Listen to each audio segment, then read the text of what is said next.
Canal. Histórias da Vó Manuela. Conto. Linha reta e linha curva. Do livro Contos Fluminenses de Machado de Assis. Publicado originalmente pela editora Garnier, Rio de Janeiro, em 1870. Capítulo 1. Era em Petrópolis, no ano de 1860 e tanto. Já se vê que a minha história não data de longe. É tomada dos anais contemporâneos e dos costumes atuais. Talvez algum dos leitores conheça até as personagens que vão figurar neste pequeno quadro. Não será raro que, encontrando uma delas amanhã, Azevedo, por exemplo, um dos meus leitores exclame: "Ah! Cá havia uma história em que se falou de ti. Não te tratou mal o autor. Mas a semelhança era tamanha, houve tão pouco cuidado em disfarçar a fisionomia, que eu, à proporção que voltava a página, dizia comigo: é o Azevedo, não há dúvida. Feliz Azevedo. A hora em que começa essa narrativa é ele um marido feliz, inteiramente feliz. Casado de fresco. Possuindo por mulher a mais formosa dama da sociedade, e a melhor alma que ainda se encarnou ao sol da América. Dono de algumas propriedades bem situadas e perfeitamente rendosas, acatado, querido, descansado. Tal é o nosso Azevedo.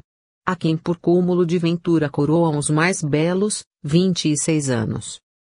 Deu-lhe a fortuna um emprego suave, não fazer nada. Possui um diploma de bacharel em direito, mas esse diploma nunca lhe serviu. Existe guardado no fundo da lata clássica em que o trouxe da Faculdade de São Paulo. De quando em quando Azevedo faz uma visita ao diploma. Aliás, ganho legitimamente. Mas é para não o ver mais senão, daí a longo tempo. Não é um diploma, é uma relíquia. Quando Azevedo saiu da Faculdade de São Paulo e voltou para a fazenda da província de Minas Gerais, tinha um projeto: ir à Europa. No fim de alguns meses o pai consentiu na viagem. E Azevedo preparou-se para realizá-la. Chegou à corte no propósito firme de tomar lugar no primeiro paquete que saísse, mas nem tudo depende da vontade do homem. Azevedo foi a um baile antes de partir, aí estava armada uma rede em que ele devia ser colhido. Que rede? 20 anos, uma figura delicada, esbelta, franzina, uma dessas figuras vaporosas que parecem desfazer-se ao primeiro raio do sol. Azevedo não foi senhor de si. Apaixonou-se. Daí a um mês, casou-se, e daí a 8 dias, partiu para Petrópolis. Que casa encerraria aquele casal tão belo? Tão amante e tão feliz? Não podia ser mais própria a casa escolhida. Era um edifício leve, delgado, elegante. Mais de recreio que de morada. Um verdadeiro ninho para aquelas duas pombas fugitivas. A nossa história começa exatamente 3 meses depois da ida para Petrópolis. Azevedo e a mulher amavam-se ainda como no primeiro dia. O amor tomava então uma força maior e nova, é que, devo dizê-lo, ó casais de 3 meses, é que apontava no horizonte o primeiro filho. Também a terra e o céu se alegram quando aponta no horizonte o primeiro raio do sol. A figura não vem aqui por simples ornato de estilo. É uma dedução lógica. A mulher de Azevedo chamava-se Adelaide. Era, pois, em Petrópolis. Numa tarde de dezembro de 1860 e tanto. Azevedo e Adelaide estavam no jardim que ficava em frente da casa, onde ocultavam na sua felicidade. Azevedo lia alto. Adelaide ouvia-o ler. Mas, como se ouve um eco do coração. Tanto a voz do marido e as palavras da obra correspondiam ao sentimento interior da moça. No fim de algum tempo Azevedo deteve-se, e perguntou: "Queres que paremos aqui?" "Como quiseres," disse Adelaide. "É melhor," disse Azevedo, fechando o livro. "As coisas boas não se gozam de uma sentada. Guardemos um pouco para a noite. Demais, era já tempo que eu passasse do idílio escrito para o idílio vivo. Deixa-me olhar para ti." Adelaide olhou para ele e disse: "Parece que começamos a lua de mel." "Parece e é," acrescentou Azevedo, "e se o casamento não fosse eternamente isto, o que poderia ser?" A ligação de duas existências para meditar discretamente na melhor maneira de comer o maxixe e o repolho. Ora, pelo amor de Deus! Eu penso que o casamento deve ser um namoro eterno. Não pensas como eu? Sinto. Disse Adelaide. Sentes. É quanto basta.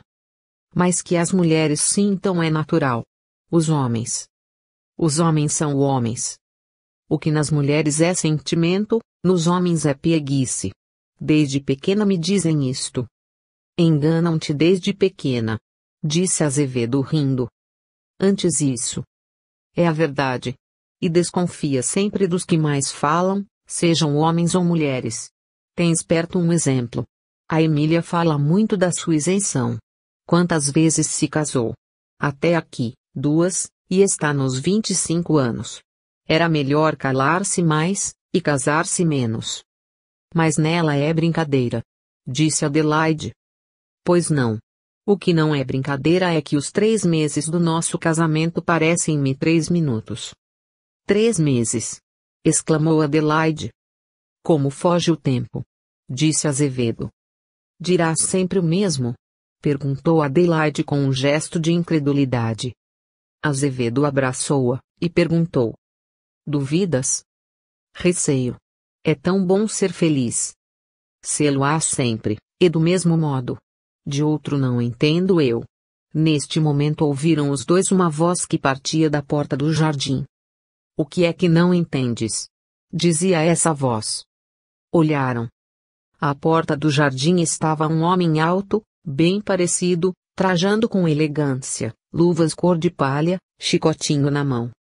Azevedo pareceu ao princípio não conhecê-lo. Adelaide olhava para um e para outro sem compreender nada. Tudo isto, porém, não passou de 1 minuto. No fim dele Azevedo exclamou. É o Tito. Entra, Tito. Tito entrou galhardamente no jardim, abraçou Azevedo e fez um cumprimento gracioso a Adelaide. É a minha mulher. Disse Azevedo. Apresentando Adelaide ao recém-chegado. Já o suspeitava.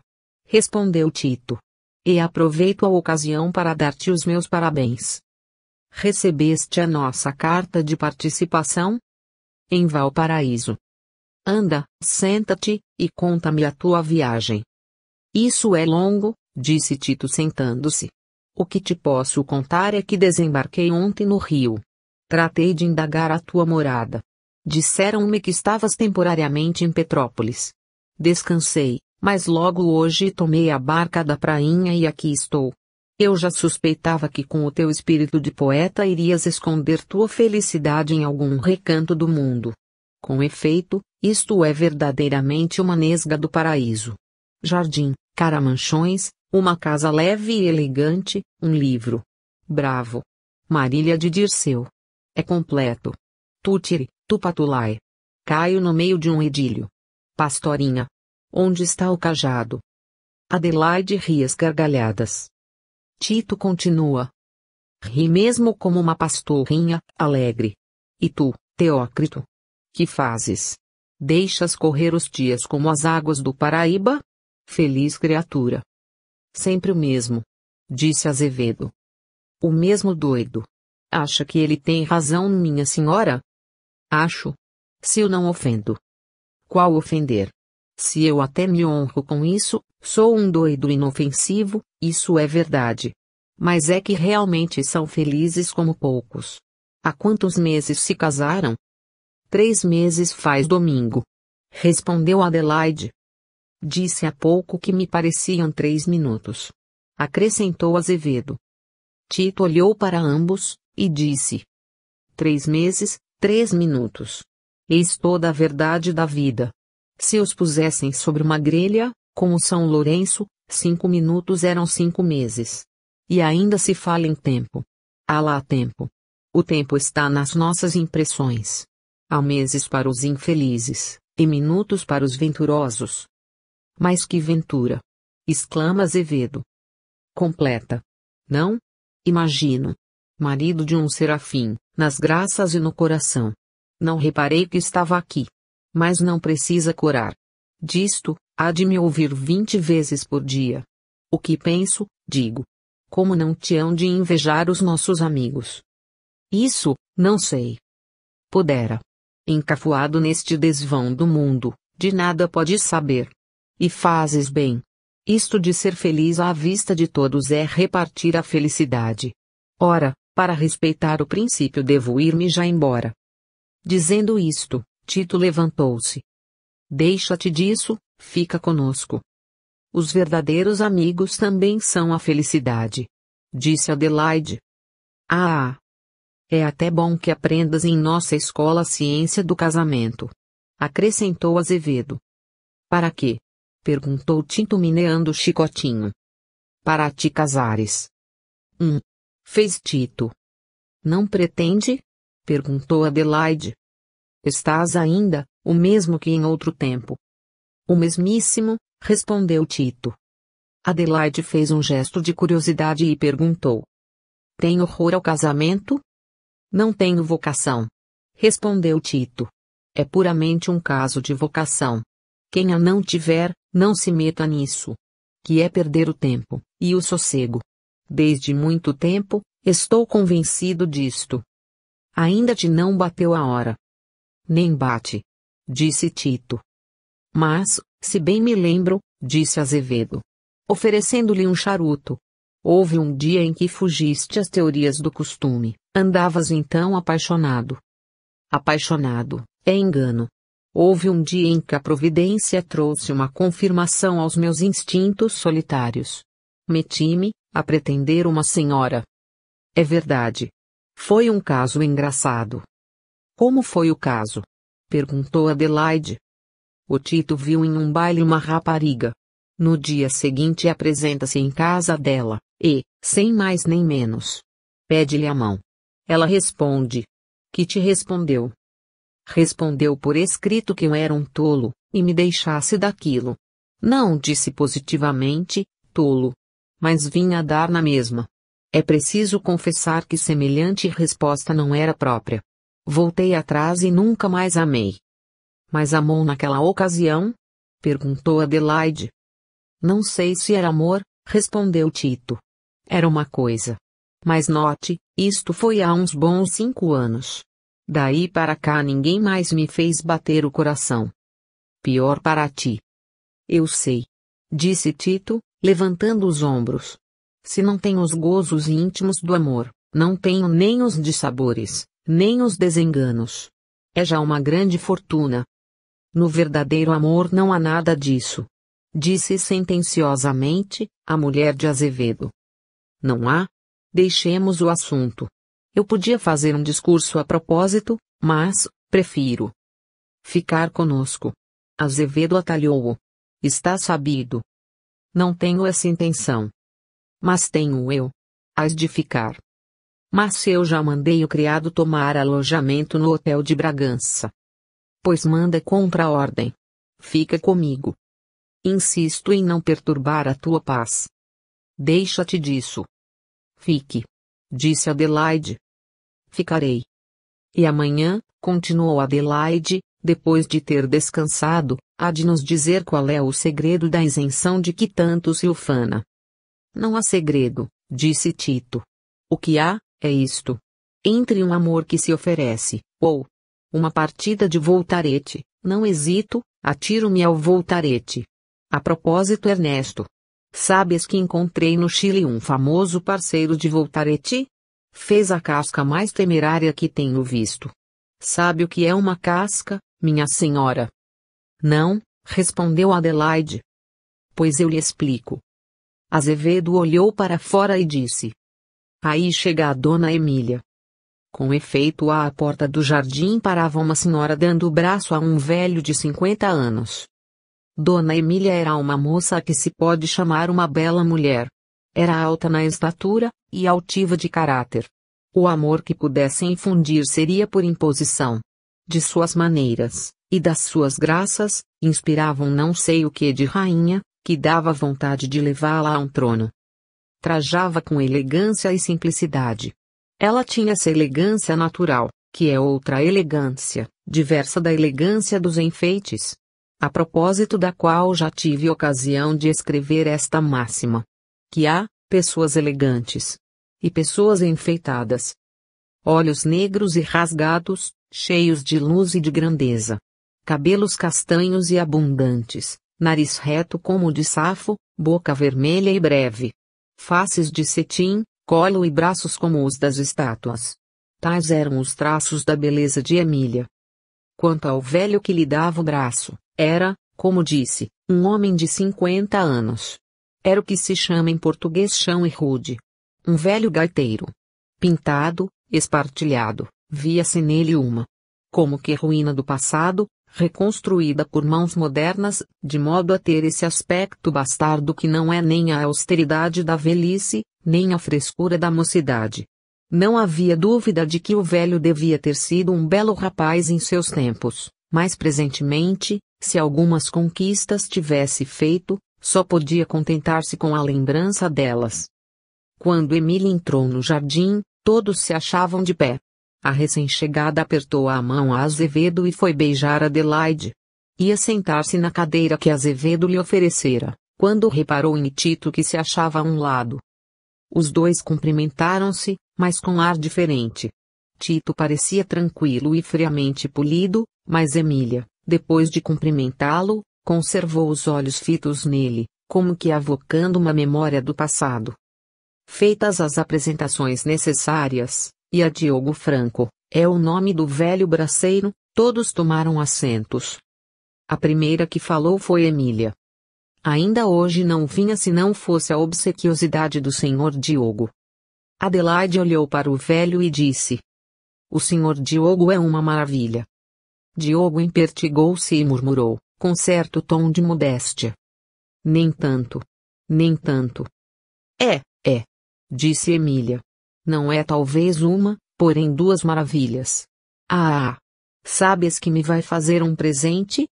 "Um presente!" exclamou Azevedo. "É verdade," continuou Emília, "um presente que mandou vir da Europa e lá dos confins, recordações das suas viagens de adolescente." Diogo estava radiante.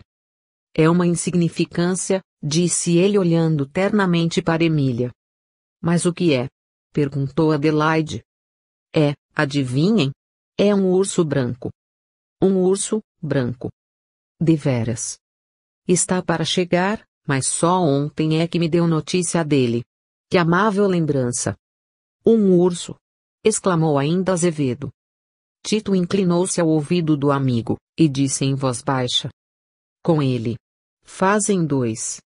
Diogo, jubiloso pelo efeito que causava a notícia do presente, mas iludido no caráter desse efeito, disse: "Não vale a pena. É um urso que eu mandei vir. É verdade que eu pedi dos mais belos. Não sabem o que é um urso branco. Imaginem que é todo branco." "Ah!" disse Tito. "É um animal admirável," tornou Diogo. "Acho que sim," disse Tito. "Ora, imagina tu que não será um urso branco que é todo branco. Que faz este sujeito?" perguntou ele em seguida a Azevedo. "Namora Emília. Tem 50 contos. E ela? Não faz caso dele. Diz ela. E, é verdade." Enquanto os dois trocavam estas palavras, Diogo brincava com os sinetes do relógio e as duas senhoras conversavam. Depois das últimas palavras entre Azevedo e Tito, Emília voltou-se para o marido de Adelaide e perguntou: "Dá-se isto, senhor Azevedo? Então faz-se anos nesta casa, e não me convidam?" "Mas a chuva," disse Adelaide. "Ingrata. Bem sabes que não há chuva, em casos tais." "Demais," acrescentou Azevedo, "fez-se a festa tão à capucha." "Fosse como fosse, eu sou de casa." "É que a lua de mel continua, apesar de 5 meses," disse Tito. "Aí vens tu, com os teus epigramas," disse Azevedo. "Ah! Isso é mau, senhor Tito." "Tito?" perguntou Emília a Adelaide, em voz baixa. "Sim. Dona Emília não sabe ainda quem é o nosso amigo Tito," disse Azevedo. "Eu até tenho medo de dizê-lo." "Então é muito feio, o que tem para dizer?" "Talvez," disse Tito com indiferença. "Muito feio. exclamou Adelaide. O que é então? Perguntou Emília. É um homem incapaz de amar, continuou Adelaide. Não pode haver maior indiferença para o amor. Em resumo, prefere a um amor. O quê? Um voltarete. Disse-te isso? Perguntou Emília. E repito, disse Tito. Mas note bem, não por elas. É por mim. Acredito que todas as mulheres sejam credoras da minha adoração. Mas eu, é que sou feito de modo que, nada mais lhes posso conceder, do que uma estima desinteressada. Emília olhou para o moço e disse. Se não é vaidade, é doença. Há de me perdoar, mas eu creio que não é doença, nem vaidade. É sim, natureza. Uns aborrecem as laranjas, outros aborrecem os amores. Agora se o aborrecimento vem por causa das cascas. Não sei, o que é certo, é que é assim. É ferino. Disse Emília olhando para Adelaide. Ferino. Eu? Disse Tito levantando-se. Sou uma seda, uma dama, um milagre de brandura. Dói-me, deveras. Que eu não possa estar na linha dos outros homens, e não seja, como todos, propenso a receber as impressões amorosas, mas, que quer? A culpa não é minha. Anda lá, disse Azevedo, o tempo te há de mudar. Mas quando? Tenho 29 anos feitos. Já 29? Perguntou Emília. Completei-os pela Páscoa. Não parece. São os seus bons olhos. A conversa continuou por este modo, até que se anunciou o jantar. Emília e Diogo tinham jantado, ficaram apenas para fazer companhia ao casal Azevedo e a Tito, que declarou desde o princípio estar caindo de fome. A conversa durante o jantar versou sobre coisas indiferentes. Quando se serviu o café, apareceu à porta um criado do hotel em que morava Diogo. Trazia uma carta para este, com indicação no sobrescrito de que era urgente. Diogo recebeu a carta, leu-a e pareceu mudar de cor. Todavia continuou a tomar parte na conversa geral. Aquela circunstância, porém, deu lugar a que Adelaide perguntasse a Emília.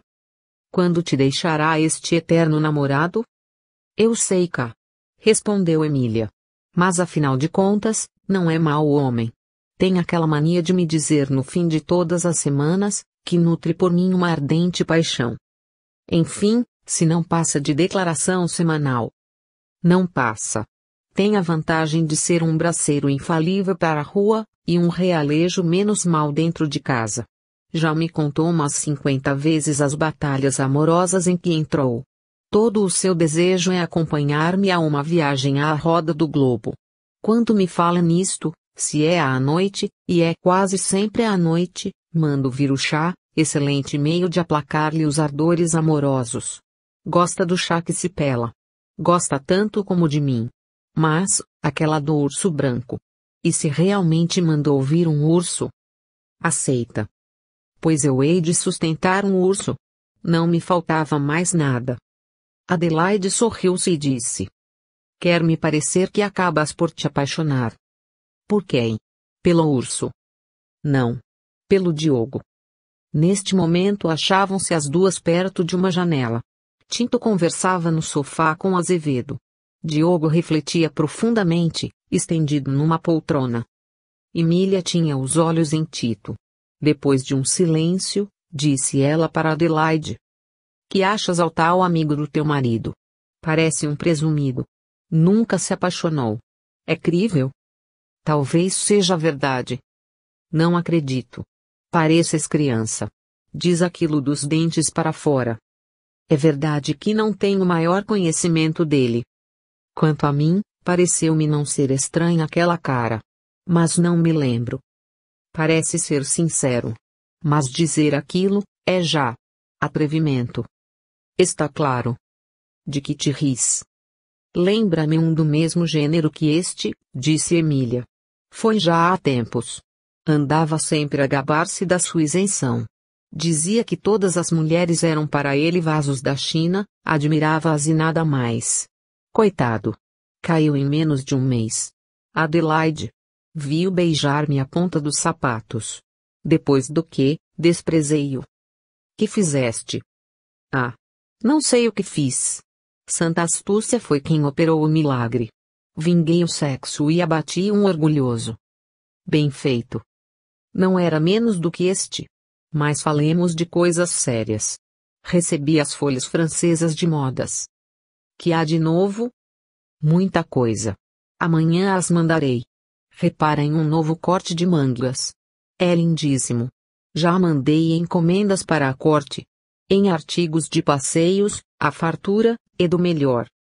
Para mim, quase que é inútil mandar. Por quê? Quase nunca saio de casa. Nem ao menos irás jantar comigo, no dia de Ano Bom. Ah! Com toda a certeza. Pois vai. Ah, irá o homem? O senhor Tito? Se estiver cá. E quiseres. Pois que vá, não faz mal. Saberei contê-lo. Creio que não será sempre tão insível. Nem sei como podes ficar com esse sangue frio. A mim, faz-me mal aos nervos. É indiferente. Mas, a injúria ao sexo. Não te indigna? Pouco. És feliz. Que queres que eu faça a um homem que diz aquilo? Se não fosse casada era possível que me indignasse mais. Se fosse livre, era provável que lhe fizesse o que fizeste ao outro. Mas, eu não posso cuidar dessas coisas. Nem ouvindo a preferência do Voltaretti? Pôr-nos abaixo da dama de copas. E o ar com que ele diz aquilo. Que calma, que indiferença. É mal. É mal. Merecia castigo. Merecia. Queres tu castigá-lo? Emília fez um gesto de desdém e disse. Não vale a pena. Mas tu castigaste o outro. Sim. Mas não vale a pena. Dissimulada. Por que dizes isso? Porque já te vejo meio tentada a uma nova vingança. Eu. Ora, qual? Que tem? Não é crime. Não é de certo. Mas. Veremos. Ah! Serás capaz? Capaz? Disse Emília com um gesto de orgulho ofendido. Beijar-te-á ele a ponta do sapato? Emília ficou silenciosa por alguns momentos, depois apontando com o leque para a botina que lhe calçava o pé, disse. E hão de ser estes. Emília e Adelaide se dirigiram para o lado em que se achavam os homens. Tito, que parecia conversar intimamente com Azevedo, interrompeu a conversa para dar atenção às senhoras. Diogo continuava mergulhado na sua meditação. Então o que é isso, senhor Diogo? Perguntou Tito. Está meditando? Ah! Perdão. Estava distraído. Coitado! Disse Tito baixo a Azevedo. Depois, voltando-se para as senhoras. Não as incomoda o charuto? Não, senhor, disse Emília. Então, posso continuar a fumar? Pode, disse Adelaide. É um mau vício. Mas, é o meu único vício. Quando fumo parece que aspiro a eternidade. Enlevo-me todo, e mudo de ser.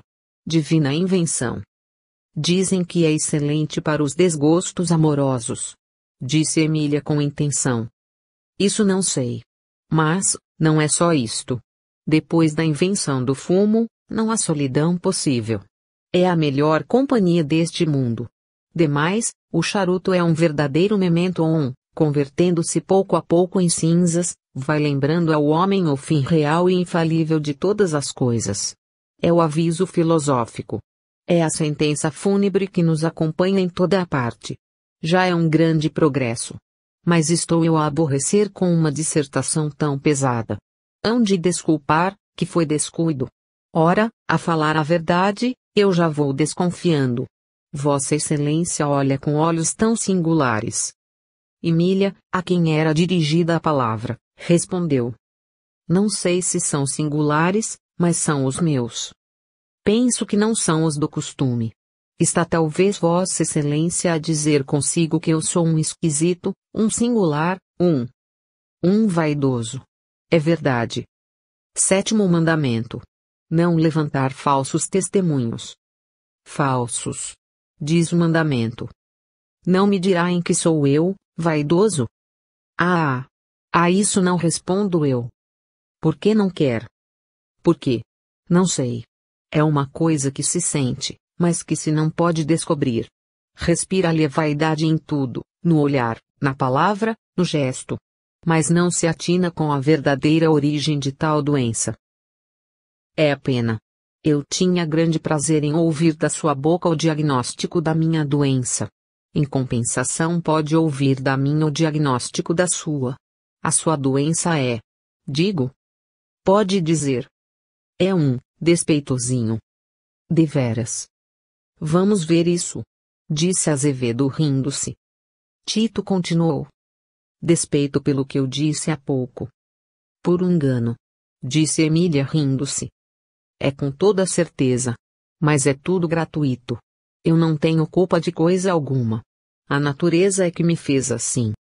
Só a natureza? E um tanto de estudo. Ora vou expor-lhe as minhas razões. Veja se posso amar ou pretender. Primeiro, não sou bonito. Oh! Disse Emília. Agradeço o protesto, mas continuo na mesma opinião, não sou bonito. Não sou. Ah! Disse Adelaide. Segundo, não sou curioso, e o amor, se o reduzirmos às suas verdadeiras proporções, não passa de uma curiosidade. Terceiro, não sou paciente, e nas conquistas amorosas a paciência é a principal virtude. Quarto, finalmente, não sou idiota, porque, se com todos estes defeitos pretendesse amar, mostraria a maior falta de razão. Aqui está, o que eu sou, por natural e por indústria. Emília. Parece que é sincero. Acreditas? Sincero como a verdade. Disse Tito. Em último caso, seja ou não seja sincero, que tenho eu com isso? Eu creio que nada, disse Tito. Capítulo 2. No dia seguinte àquele em que se passaram as cenas descritas no capítulo anterior, entendeu o céu, que devia regar com as suas lágrimas, o solo da formosa Petrópolis. Tito, que destinava esse dia a ver toda a cidade, foi obrigado a conservar-se em casa. Era um amigo que não incomodava, porque quando era demais sabia escapar-se discretamente, e quando não era, tornava-se o mais delicioso dos companheiros. Tito sabia juntar muita jovialidade a muita delicadeza, sabia fazer rir sem saltar fora das conveniências. Acrescia que, voltando de uma longa e pitoresca viagem, trazia as algibeiras da memória, deixem passar a frase, cheias de vivas reminiscências. Tinha feito uma viagem de poeta, e não de peralvilho. Soube ver e sabia contar. Estas duas qualidades, indispensável ao viajante, por desgraça são as mais raras.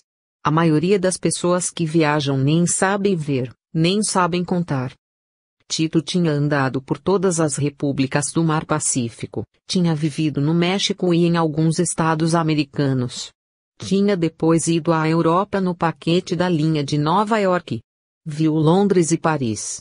Foi à Espanha, onde viveu a vida de alma viva, dando serenatas às janelas das Rosinas de hoje. Trouxe de lá alguns leques e mantilhas.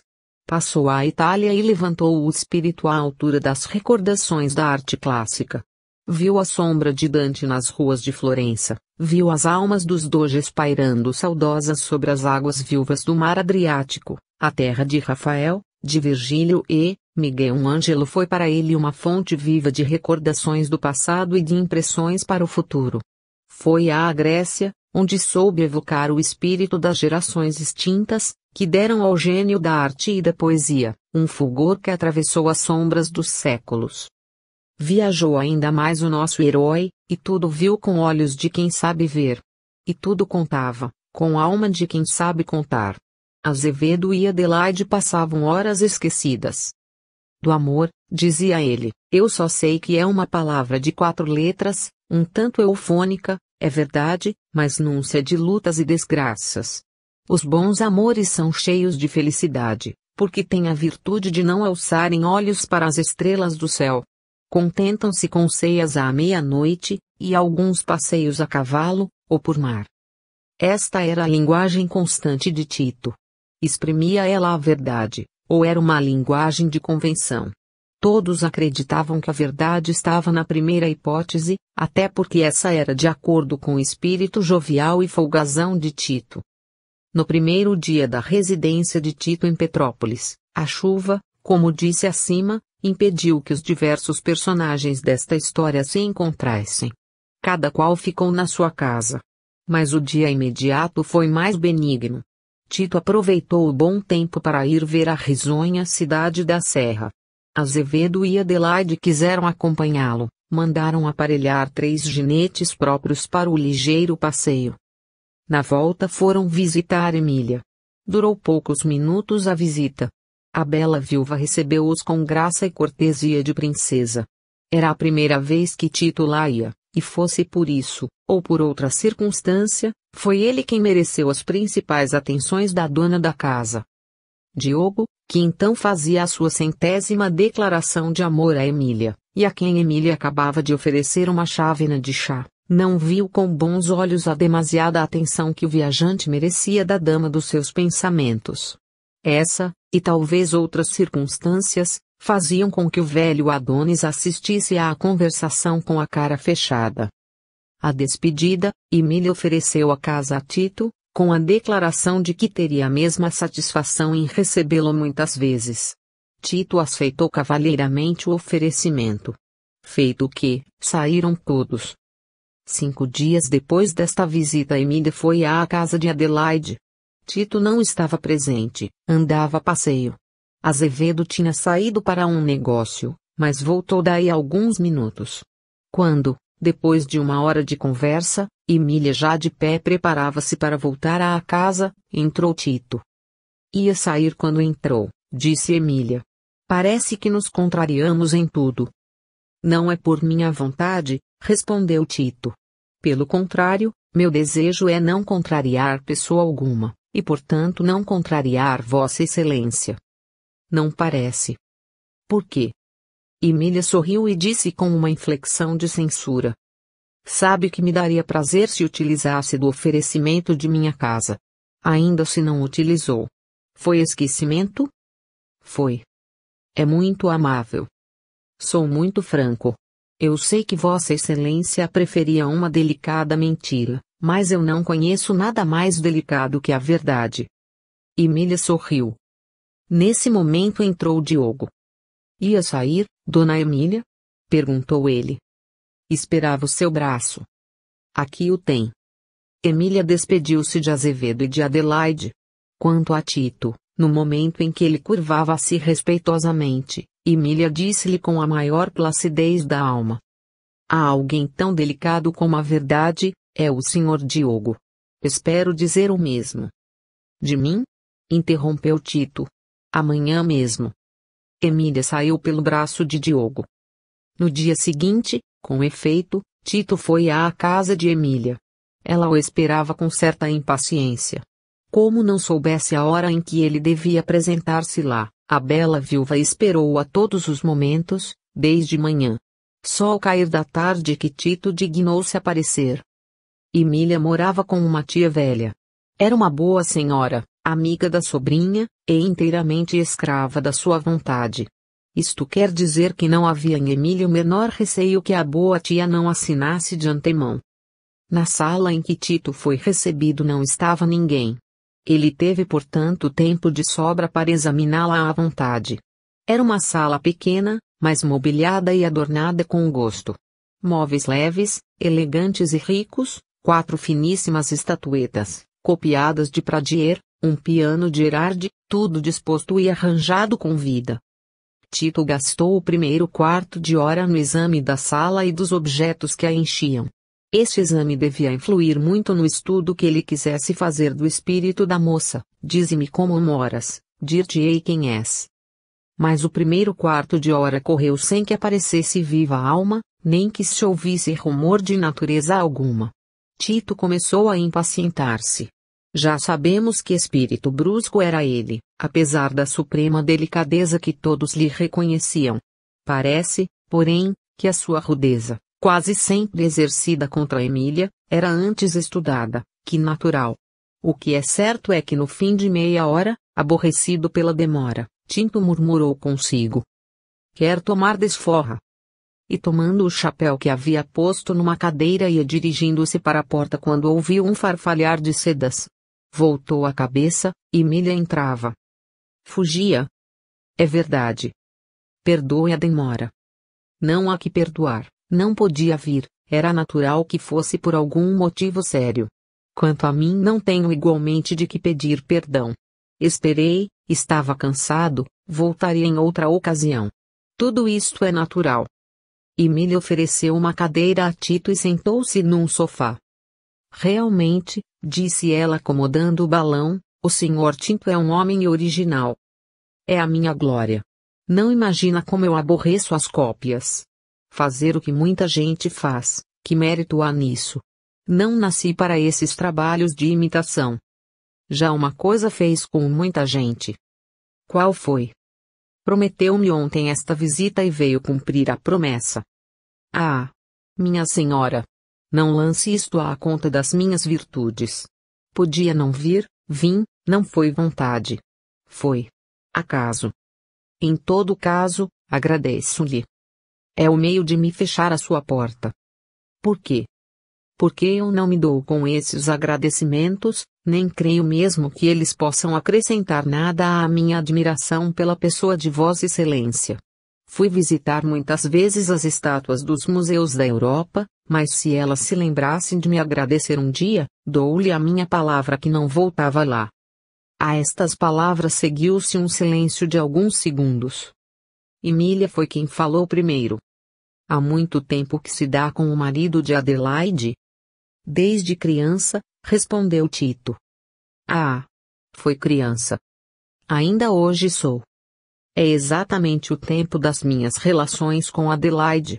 Nunca me arrependi. Nem eu.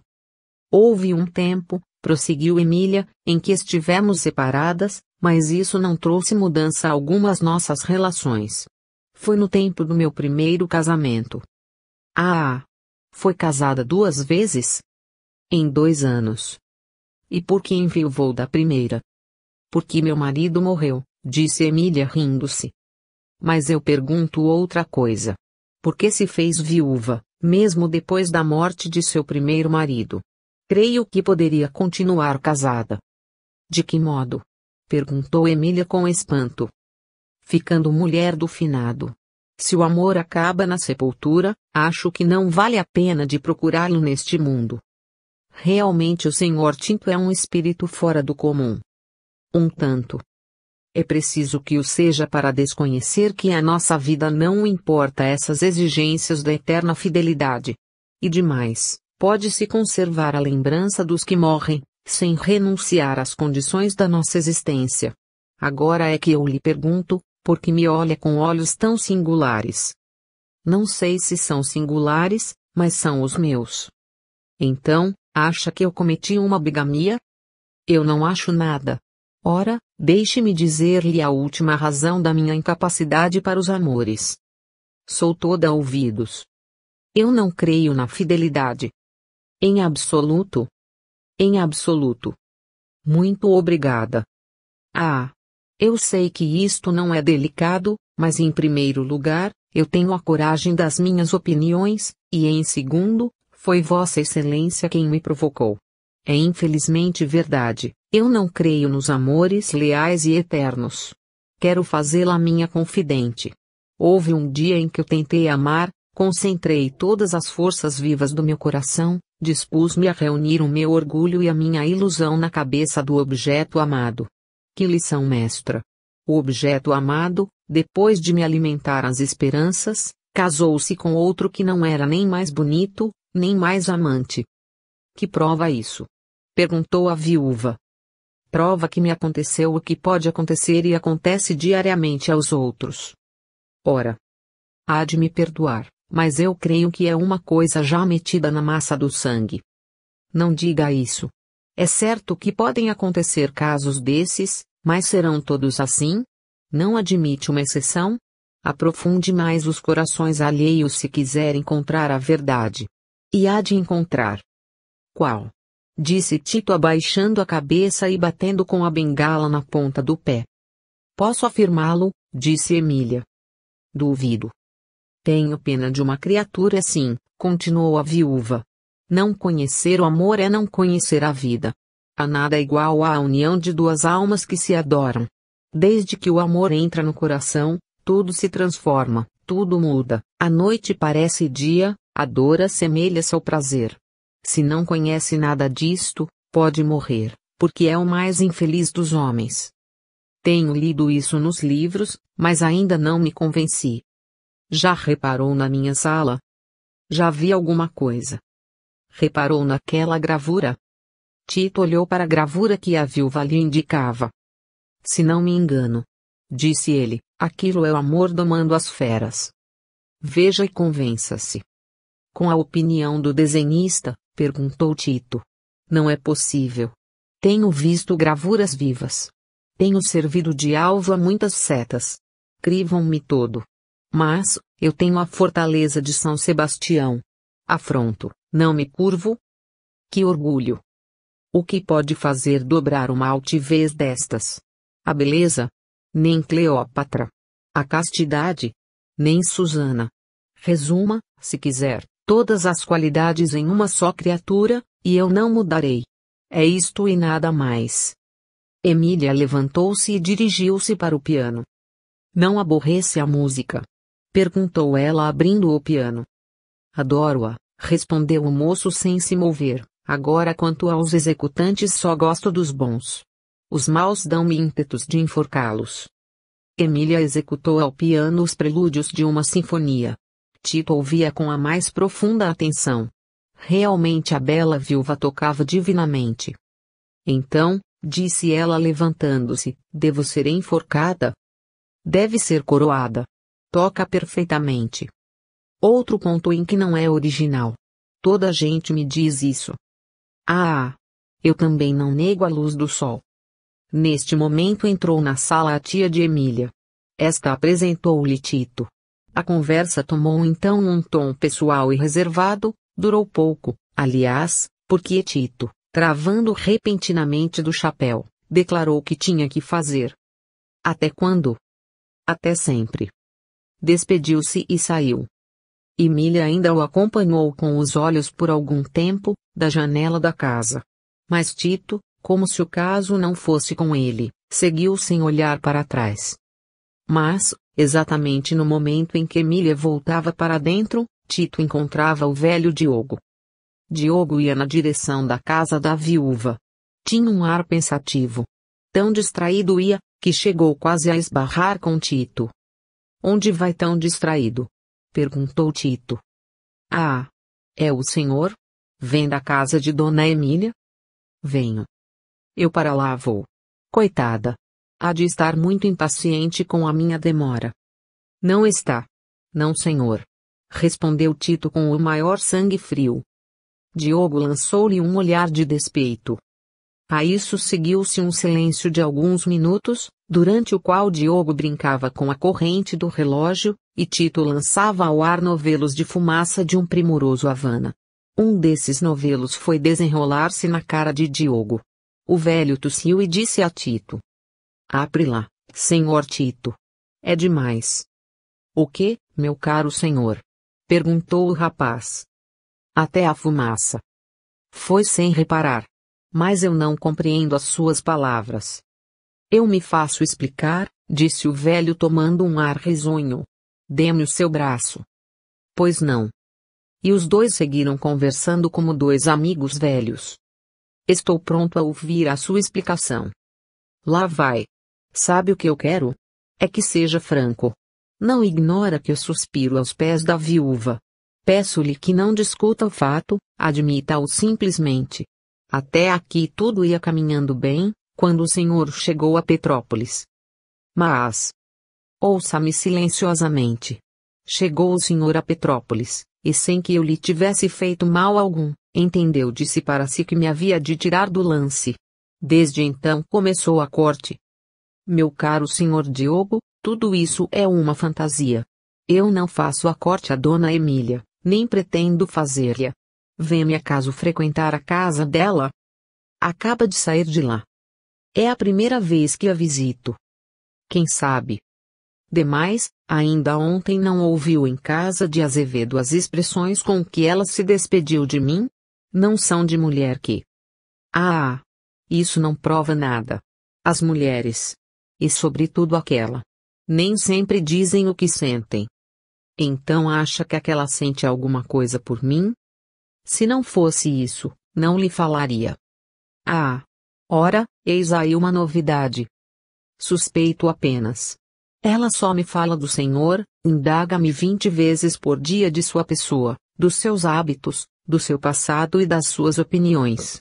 Eu, como há de acreditar, respondo a tudo que não sei, mas vou criando um ódio ao Senhor, do qual não me poderá jamais criminar. É culpa minha se ela gosta de mim? Ora, vá descansado, Senhor Diogo. Nem ela gosta de mim, nem eu gosto dela. Trabalhe desassombradamente e seja feliz. Feliz. Se eu pudesse ser. Mas não. Não creio, a felicidade não se fez para mim. Olhe, Senhor Tito, amo aquela mulher como se pode amar a vida. Um olhar dela vale mais para mim que um ano de glórias e de felicidade. É por ela que eu tenho deixado os meus negócios à toa. Não viu outro dia que uma carta me chegou às mãos, cuja leitura me fez entristecer? Perdi uma causa. Tudo por quê? Por ela. Mas, ela não lhe dá esperanças? Eu sei o que é aquela moça. Ora trata-me de modo que eu vou ao sétimo céu, ora é tal a sua indiferença que me atira ao inferno. Hoje um sorriso, amanhã um gesto de desdém. Ralha-me de não visitá-la. Vou visitá-la. Ocupa-se tanto de mim como de Ganimedes. Ganimedes é o nome de um cãozinho felpudo que eu lhe dei. Importa-se tanto comigo como com o cachorro. É de propósito. É um enigma, aquela moça.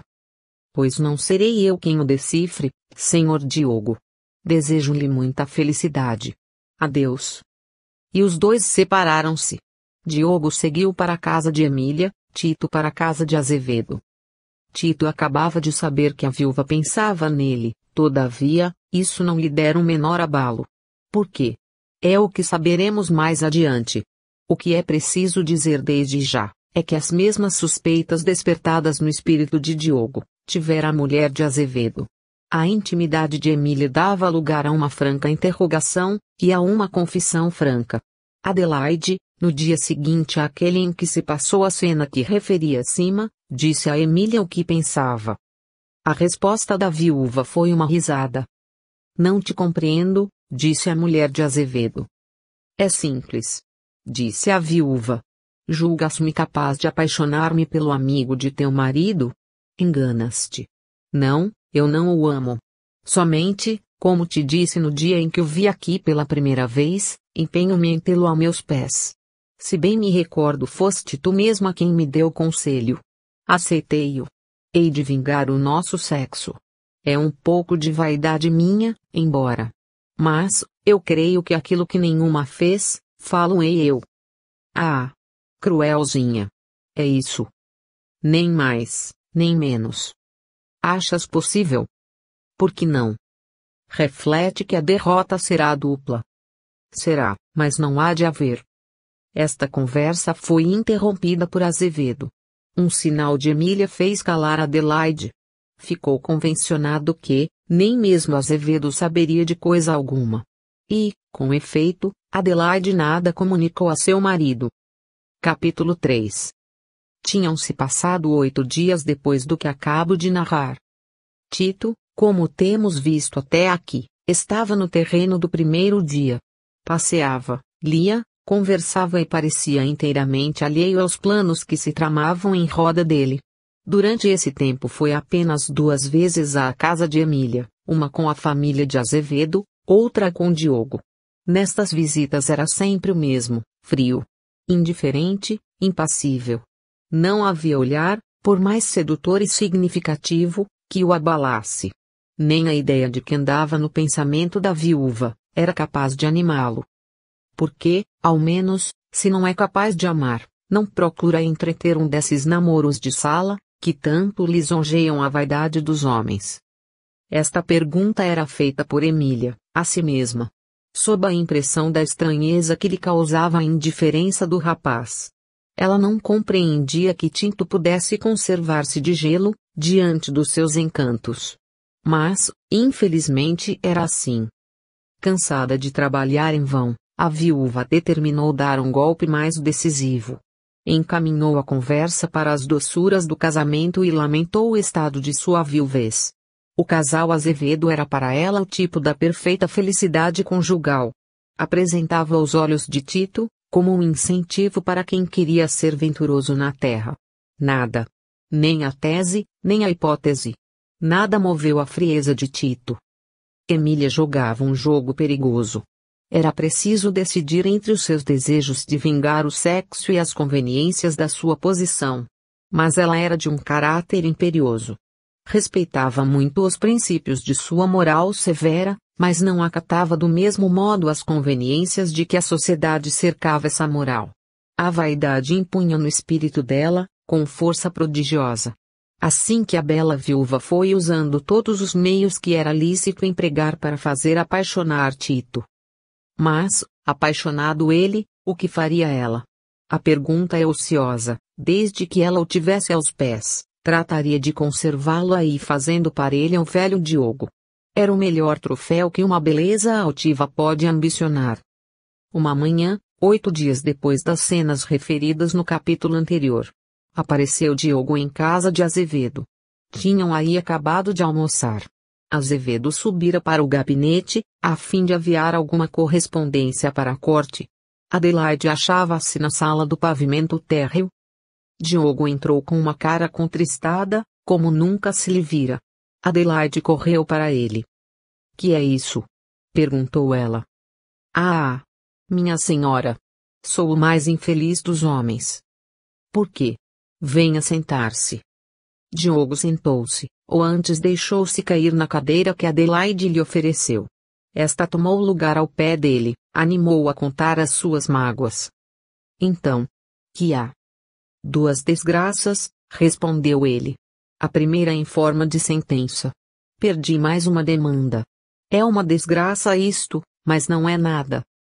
Pois é maior? Ah. A segunda desgraça foi em forma de carta. De carta? Perguntou Adelaide. De carta. Veja isto. Diogo tirou da carteira uma cartinha cor-de-rosa, cheirando a essência de magnólia. Adelaide leu a carta para si. Quando ela acabou, perguntou-lhe o velho. Que me diz a isto? Não compreendo, respondeu Adelaide. Esta carta é dela. Sim, e depois? É para ele. Ele quem? Ele. O diabo. O meu rival. O Tito. Ah! Dizer-lhe o que senti quando apanhei esta carta, é impossível. Nunca tremi na minha vida. Mas quando li isto, não sei que vertigem se apoderou de mim. Ando tonto. A cada passo, como que desmaio. Ah! Ânimo, disse Adelaide. É isto mesmo que eu vinha buscar. É uma consolação, uma animação. Soube que estava aqui, e estimei, achá-la só. Ah!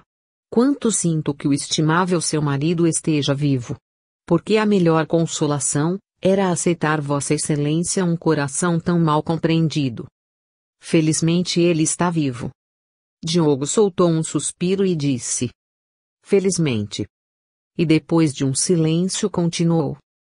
Tive 2 ideias. Uma foi o desprezo, mas desprezá-los é pô-los em maior liberdade. E ralar-me de dor e de vergonha. A segunda foi o duelo. É melhor.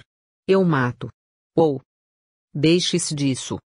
É indispensável que um de nós seja arriscado do número dos vivos. Pode ser engano. Mas não é engano, é certeza. Certeza de quê? Diogo abriu o bilhete e disse. Ora, ouça. Se ainda não me compreendeu, é bem curto de penetração. Tire a máscara, e eu me explicarei. Esta noite tomo chá sozinha. O importuno Diogo não me incomodará com as suas tolices.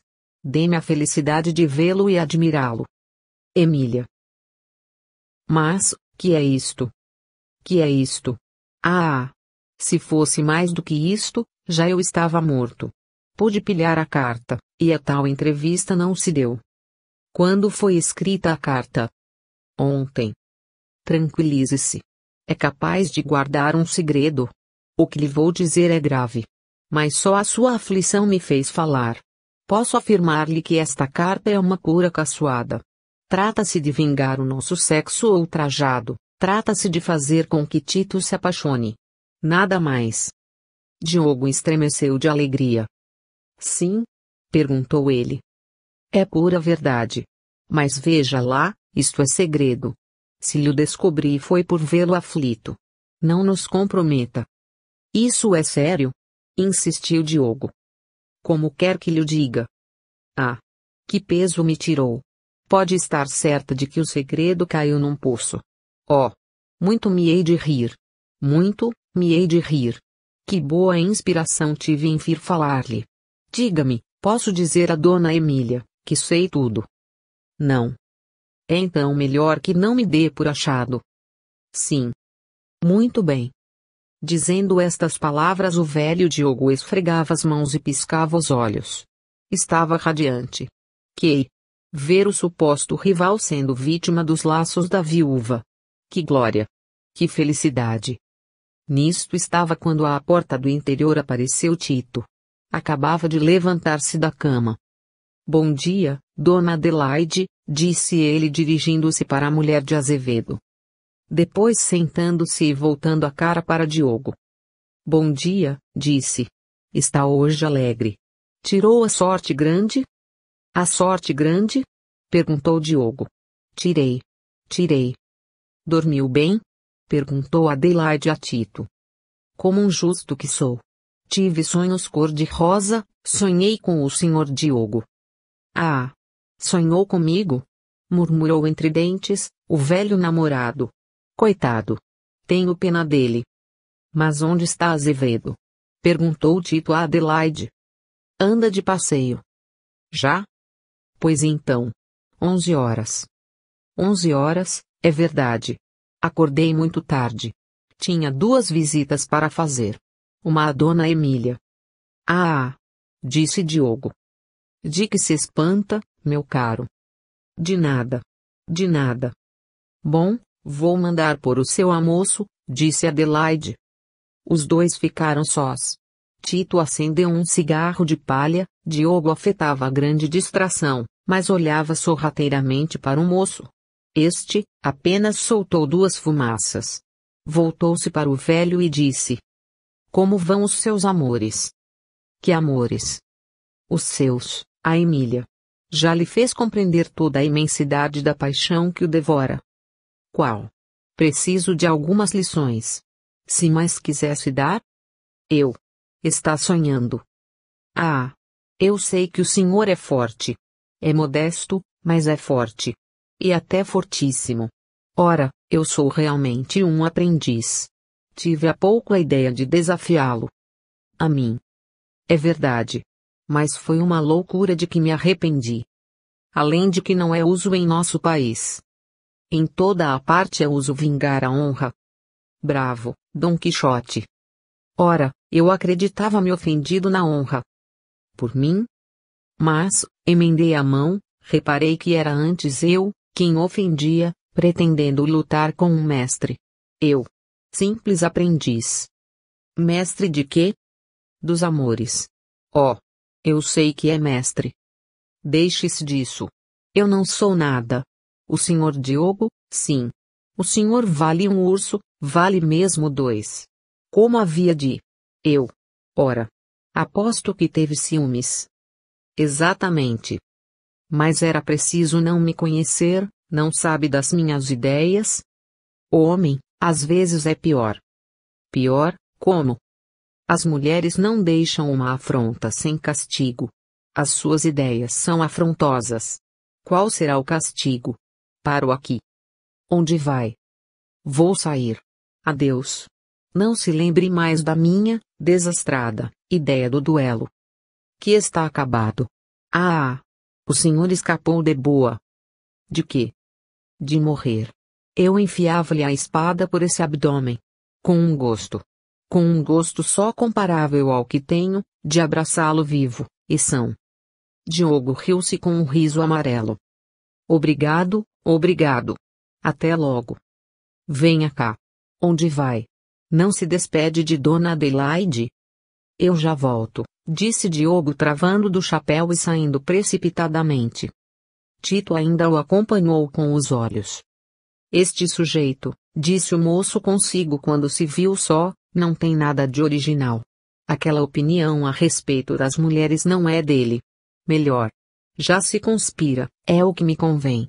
Hás de vir. Hás de vir. Um criado alemão veio anunciar a Tito que o almoço estava preparado. Tito ia entrando quando assomou à porta a figura de Azevedo. Ora, graças a Deus. O meu amigo não se levanta com o sol. Estás com olhos de quem acaba de dormir. É verdade, e vou almoçar. Dirigiram-se os dois para dentro, onde a mesa estava posta à espera de Tito. Almoças outra vez? Perguntou Tito. Não. Pois então, vais ver como se come.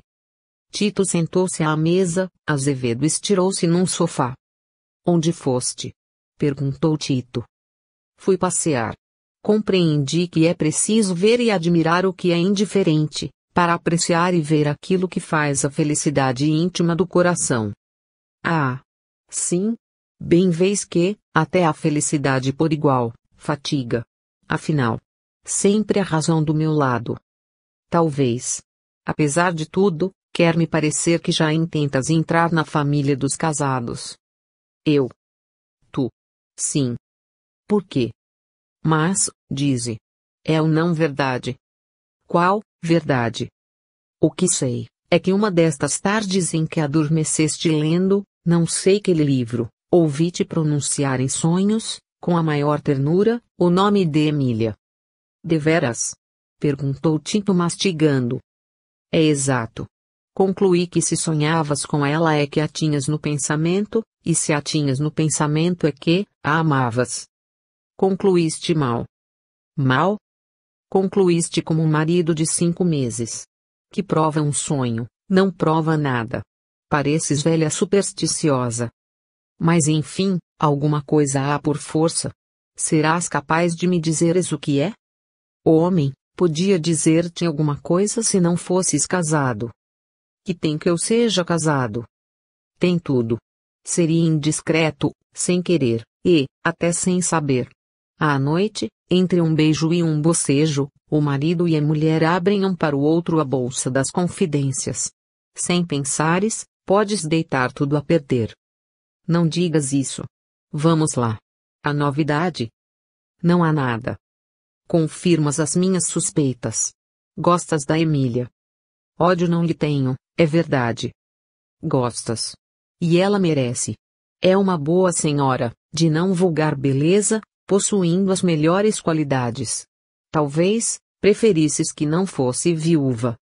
Sim, é natural, que se embale 10 vezes por dia, na lembrança dos 2 maridos que já exportou para o outro mundo. À espera de exportar o terceiro. Não é dessas. Afianças. Quase que posso afiançar. Ah! Meu amigo. Disse Tito levantando-se da mesa e indo acender um charuto. Toma o conselho de um tolo, nunca afiances nada, principalmente em tais assuntos. Entre a prudência discreta e a cega confiança, não é lícito duvidar. A escolha está decidida nos próprios termos da primeira. O que podes tu afiançar, a respeito de Emília? Não a conheces melhor do que eu? Há 15 dias que nos conhecemos, e eu já lhe leio no interior, estou longe de atribuir-lhe maus sentimentos, mas, tenho a certeza de que não possui as raríssimas qualidades, que são necessárias à exceção. Que sabes tu? Realmente, eu não sei nada. Não sabes nada. Disse Tito consigo. Falo pelas minhas impressões. Parecia-me que, um casamento entre vocês ambos, não vinha fora de propósito. Se me falas outra vez em casamento, saio. Pois, sua palavra? A palavra. A ideia. Tudo. Entretanto, admiras e aplaudes o meu casamento. Ah! Eu aplaudo nos outros, muitas coisas de que não sou capaz de usar. Depende da vocação. Adelaide apareceu à porta da sala de jantar. A conversa cessou entre os dois rapazes. Trago-lhe uma notícia. Que notícia? Perguntaram-lhe os dois. Recebi um bilhete de Emília. Pede-nos que vamos lá amanhã. Por quê? Por quê? Perguntou Azevedo. Talvez dentro de 8 dias se retire para a cidade. Ah! Disse Tito, com a maior indiferença deste mundo. Apronta as tuas malas, disse Azevedo a Tito. Por quê? Não segues os passos da deusa? Não zombes, cruel amigo. Quando não? Anda, lá. Adelaide sorriu ouvindo estas palavras. Daí a meia hora Tito subiu para o gabinete em que Azevedo tinha os livros. Ia, dizia, ler as Confissões de Santo Agostinho. Que repentina viagem é esta? Perguntou Azevedo à sua mulher. Tens muito empenho em saber? Tenho. Pois bem. Olha que é segredo. Eu não sei positivamente. Mas, creio que é uma estratégia. Estratégia? Não entendo. Eu te digo. Trata-se de prender o Tito. Prender? Estás hoje tão bronco. Prender pelos laços do amor. Ah!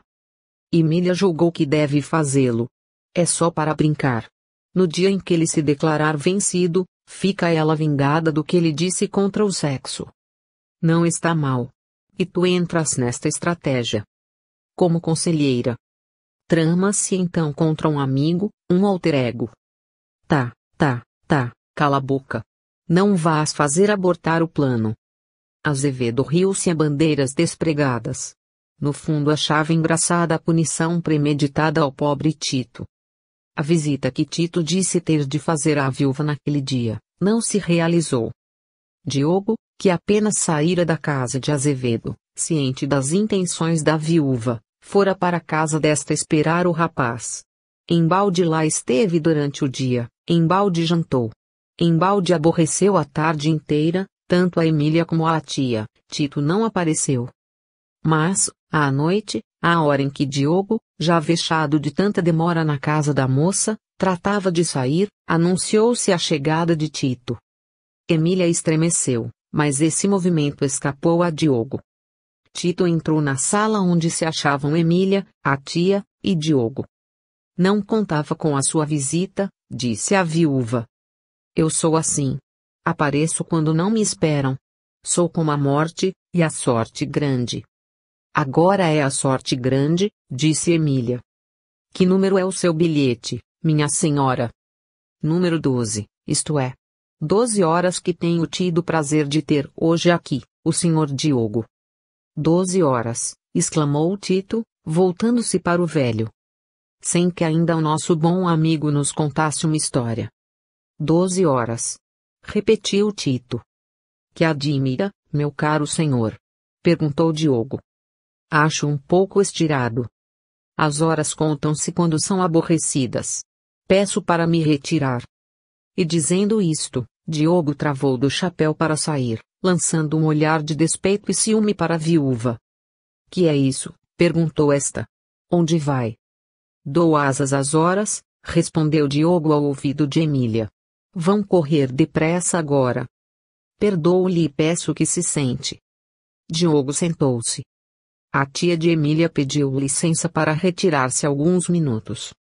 Ficaram os três. Mas, então, disse Tito. Nem ao menos uma história contou? Nenhuma. Emília lançou um olhar a Diogo como para tranquilizá-lo. Este, mais calmo então, lembrou-se do que Adelaide lhe havia dito, e voltou às boas. Afinal de contas, disse ele consigo, o caçoado é ele. Eu sou apenas o meio de prendê-lo. Contribuamos para que se lhe tire a proa. Nenhuma história, continuou Emília. Pois olhe. Eu sei muitas, disse Diogo com intenção. Conte uma de tantas que sabe, disse Tito.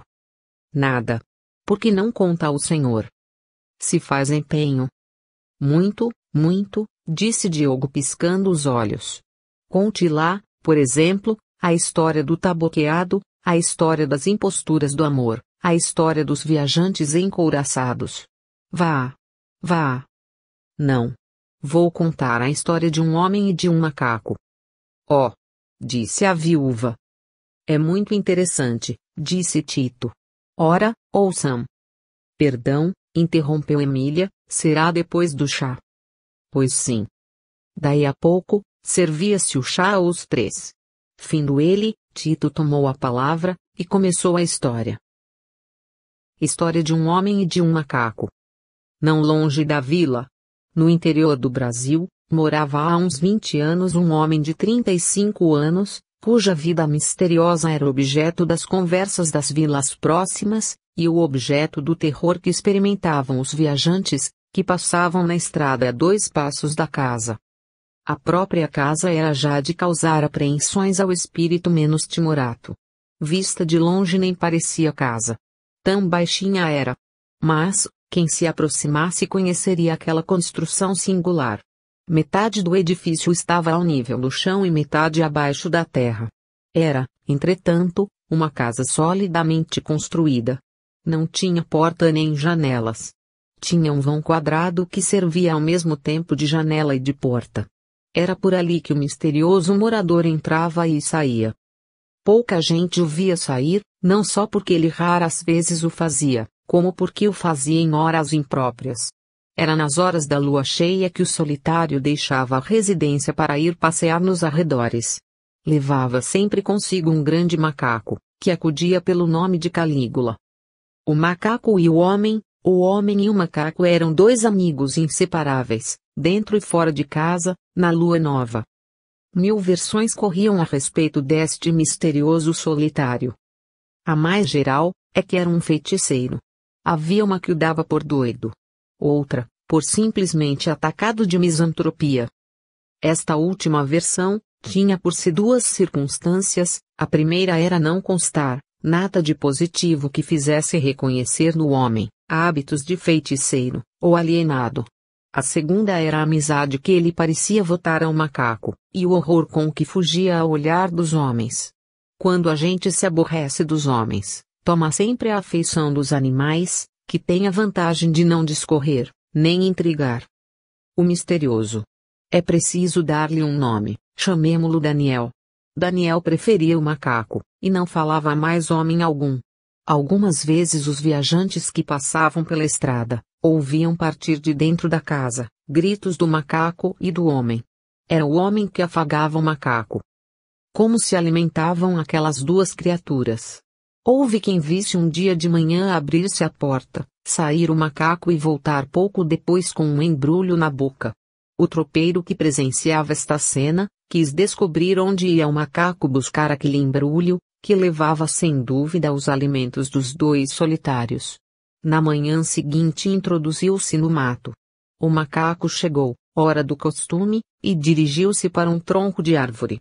Havia sobre esse tronco um grande galho, que o bicho atirou ao chão. Depois, introduzindo as mãos no interior do velho tronco, tirou um embrulho igual ao da véspera e partiu. O tropeiro persignou-se, e tão apreensivo ficou com a cena que acabava de presenciar, que não a contou a ninguém. Durava esta existência, 3 anos. Durante esse tempo, o homem não envelhecera. Era o mesmo que no primeiro dia. Longas barbas ruivas e cabelos grandes caídos para trás. Usava um grande casaco de baeta, tanto no inverno, como no verão. Calçava botas, e não usava chapéu. Era impossível aos passageiros e aos moradores das vizinhanças penetrar na casa do solitário. Não o será de certo para nós, minha bela senhora, e meu caro amigo. A casa divide-se em 2 salas e um quarto. Uma sala é para jantar, a outra é a de visitas. O quarto é ocupado pelos 2 moradores, Daniel e Calígula. As 2 salas são de iguais dimensões. O quarto é uma metade da sala. A mobília da primeira sala compõe-se de 2 sujos bancos encostados à parede, uma mesa baixa no centro. O chão é assoalhado. Pendem das paredes 2 retratos, um de moça, outro de velho. A moça é uma figura angélica e deliciosa. O velho inspirava respeito e admiração. Das outras 2 paredes pendem, de um lado uma faca de cabo de marfim, e do outro uma mão de defunto, amarela e seca. A sala de jantar tem apenas uma mesa e 2 bancos. A mobília do quarto resume-se num grabato em que dorme Daniel. Calígula estende-se no chão, junto à cabeceira do dono. Tal é a mobília da casa. A casa, que de fora parece não ter capacidade suficiente para conter um homem em pé, é, contudo, suficiente. É visto estar, como disse, entranhada no chão. Que vida terão passado aí dentro, o macaco e o homem, no espaço de 3 anos? Não saberei dizê-lo. Quando Calígula traz de manhã o embrulho, Daniel divide a comida em 2 porções, uma para o almoço, outra para o jantar. Depois homem e macaco sentam-se em face um do outro na sala de jantar, e comem irmãmente as 2 refeições. Quando chega a lua cheia saem os 2 solitários, como já disse, todas as noites, até a época em que a lua passa a ser minguante. Saem às 10 horas, pouco mais, ou menos, e voltam, pouco mais, ou menos, às 2 da madrugada. Quando entram, Daniel tira a mão do finado que pende da parede, e dá com ela 2 bofetadas em si próprio. Feito isto, vai deitar-se. Calígula o acompanha. Uma noite, era no mês de junho, época de lua cheia, Daniel preparou-se para sair. Calígula deu um pulo e saltou à estrada. Daniel fechou a porta, e lá se foi com o macaco estrada acima. A lua, inteiramente cheia, projetava os seus reflexos pálidos e melancólicos na vasta floresta que cobria as colinas próximas, e clareava toda a vasta campina que rodeava a casa. Só se ouvia ao longe o murmúrio de uma cachoeira. E ao perto o piar de algumas corujas, e o chiurar de uma infinidade de grilos, espalhados na planície. Daniel caminhava pausadamente levando um pau debaixo do braço, e acompanhado do macaco, que saltava do chão aos ombros de Daniel, e dos ombros de Daniel, para o chão. Mesmo sem a forma lúgubre que tinha aquele lugar, por causa da residência do solitário, qualquer pessoa que encontrasse aquela hora Daniel e o macaco, corria risco de morrer de medo. Daniel, extremamente magro e alto, tinha em si um ar lúgubre. Os cabelos da barba, da cabeça, crescidos em abundância, faziam a sua cabeça ainda maior do que era. Sem chapéu, era uma cabeça verdadeiramente satânica. Calígula, que nos outros dias era um macaco ordinário, tomava, naquelas horas de passeio noturno, um ar tão lúgubre e tão misterioso como o de Daniel. Havia já 1 hora, que os 2 solitários tinham saído de casa. A casa ficara já um pouco longe. Nada mais natural do que chegar a polícia nessa ocasião, tomar a entrada da casa e reconhecer o mistério. Mas a polícia, apesar dos meios que tinha à sua disposição, não se animava a investigar no mistério, que o povo reputava diabólico. Também a polícia é humana, e nada do que é humano lhe é desconhecido. Havia 1 hora, disse eu, que os 2 passeadores tinham saído de casa. Começavam então a subir uma pequena colina.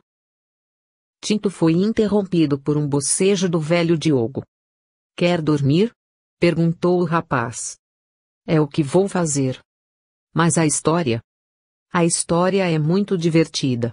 Até aqui só temos visto 2 coisas, um homem e um macaco, perdão. Temos mais 2, um macaco e um homem. É muito divertida. Mas, para variar, o homem vai sair, e fica o macaco. Dizendo estas palavras com uma raiva cômica, Diogo travou do chapéu e saiu. Tito soltou uma gargalhada. Mas vamos ao fim da história. Que fim, minha senhora? Eu já estava em talas por não saber como continuar. Era um meio de servi-la. Vejo que é um velho aborrecido. Não é, está enganado. Ah! Não? Divirto-me com ele. O que não impede que a presença do Senhor me dê infinito prazer. Vossa Excelência disse agora uma falsidade. Qual foi? Disse que lhe era agradável a minha conversa. Ora, isso é falso como tudo quanto é falso. Quer um elogio? Não, falo franco. Eu nem sei como Vossa Excelência me atura. Desabrido, maçante, chocarreiro. Sem fé em coisa alguma, sou um conversador, muito pouco digno de ser desejado. É preciso ter uma grande soma de bondade, para ter expressões tão benévolas, tão amigas. Deixe esse ar de mofa, mofa. Minha senhora. Ontem eu e minha tia tomamos chá sozinhas. Ah! Contava que o senhor viesse aborrecer-se uma hora conosco. Qual aborrecer? Eu lhe digo, o culpado foi o Ernesto. Ah! Foi ele.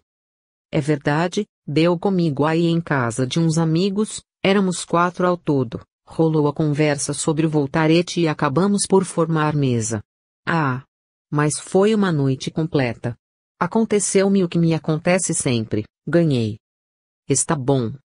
Pois, olhe, ainda assim, eu não jogava com peixotes, eram mestres de primeira força, principalmente, até às 11 horas a fortuna pareceu desfavorecer-me, mas dessa hora em diante desandou a roda para eles e eu comecei a assombrar. Pode ficar certa de que os assombrei. Ah! É que eu tenho diploma. Mas que é isso? Está chorando. Emília tinha com efeito o lenço nos olhos. Chorava. É certo que quando tirou o lenço dos olhos, tinha-os úmidos. Voltou-se contra a luz e disse ao moço: Qual? Pode continuar. Não há mais nada, foi só isto, disse Tito. Estimo que a noite lhe corresse feliz. Alguma coisa.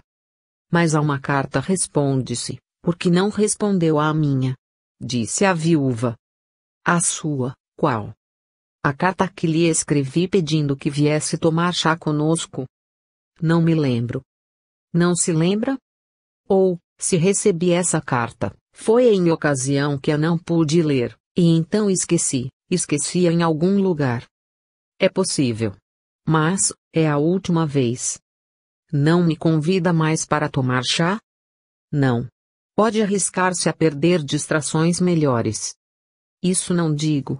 A senhora trata bem a gente, e em sua casa, passam-se bem as horas. Isto é, com franqueza. Mas, então tomou chá sozinha? E o Diogo? Descartei-me dele. Acha que ele seja divertido? Parece que sim. É um homem delicado, um tanto dado às paixões, é verdade. Mas, sendo esse um defeito comum, acho que nele não é muito digno de censura. O Diogo está vingado. De quê, minha senhora? Emília olhou fixamente para Tito e disse: De nada. E levantando-se, dirigiu-se para o piano. Vou tocar, disse ela. Não o aborrece? De modo nenhum. Emília começou a tocar, mas era uma música tão triste que infundia certa melancolia no espírito do moço. Este, depois de algum tempo, interrompeu com estas palavras: Que música, triste. Traduzo a minha alma, disse a viúva. Anda triste. Que lhe importam as minhas tristezas? Tem razão, não me importam nada. Em todo o caso não é comigo. Emília levantou-se e foi para ele. Acha que lhe hei de perdoar a desfeita que me fez? Disse ela. Que desfeita, minha senhora? A desfeita de não vir ao meu convite. Mas eu já lhe expliquei. Paciência. O que sinto é que também nesse Voltarete estivesse o marido de Adelaide. Ele retirou-se às 10 horas. E entrou um parceiro novo, que não era de todo mal. Pobre Adelaide. Mas, se eu lhe digo que ele se retirou, às 10 horas. Não devia ter ido. Devia pertencer sempre à sua mulher. Sei que estou falando a um descrido, não pode calcular a felicidade e os deveres do lar doméstico. Viverem duas criaturas uma para outra, confundidas, unificadas. Pensar, aspirar. Sonhar a mesma coisa, limitar o horizonte nos olhos de cada uma. Sem outra ambição, sem inveja de mais nada. Sabe o que é isto? Sei. É o casamento por fora. Conheço alguém que lhe provava aquilo tudo. Deveras, quem é essa fênix? Se lhe disser, há de mofar, não digo. Qual mofar? Diga lá. Eu sou curioso. Não acredita que haja alguém que possa amá-lo? Pode ser. Não acredita que alguém, por despeito, por outra coisa que seja.